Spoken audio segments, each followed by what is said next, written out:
Okay, Priya, let's talk about the elephants in a lot of rooms across India right now. Oh, I know exactly what you mean. The big questions people are whispering about, or maybe screaming about at family dinners. Right?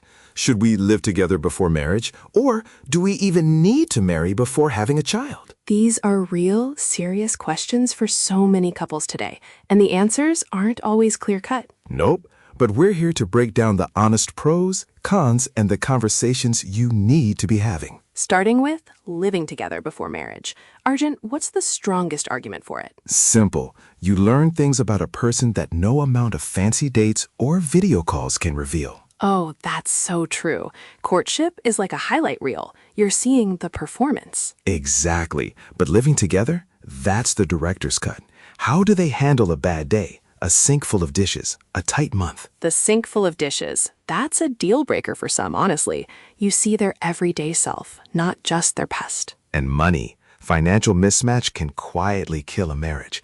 Living together brings those habits right out into the open. Completely. Spending styles, saving, family support, it all becomes very real. Plus, no post-wedding surprises, right? Fewer, hopefully. It can turn a leap of faith into a more considered, well-informed step. Okay, but here's the thing. The case against isn't just moral panic. There are real costs. The cohabitation effect. Sociologists debate it, but it often comes down to inertia, doesn't it? The sliding versus deciding factor.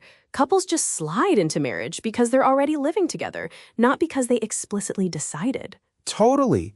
And legally, a live-in relationship just doesn't offer the same automatic protections as marriage. Right. No marriage certificate to settle property, maintenance, next of kin.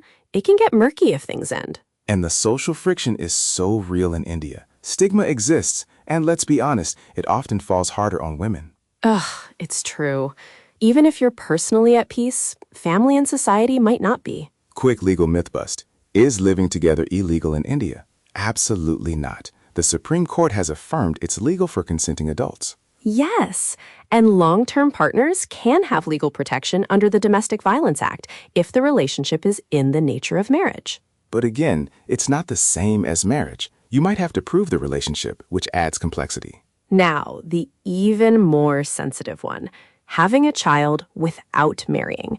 Is that even possible in India? Yes, and the biggest myth to bust, a child born to unmarried parents is not a legal outsider. Their core rights are protected. That's massive. Legitimacy, inheritance of self-acquired property, maintenance, their best interests are always paramount. Exactly. But on the flip side, ancestral property is trickier, and assisted reproduction, IVF and surrogacy are largely closed off to unmarried couples. That's a huge hurdle for many. Plus, administratively, marriage just makes things like school admissions and passports way simpler. So, while it's legally possible, marriage is still the lowest friction path, legally, administratively, and socially for having children. So, Arjun, what does all this really come down to? Alignment. Are you two actually on the same page about money, kids, family expectations, values? That's the real foundation. Absolutely. If you're aligned, these decisions become manageable conversations. If not, they become painful forks in the road. Which means the most important decision is choosing a life partner with open eyes in the first place. Mic drop. So this week, sit down and talk about the why, the money, the timeline, the kids, and your families. You don't need to agree on everything. Just be able to have those honest conversations. That's the whole point. On that note, we'll see you next time.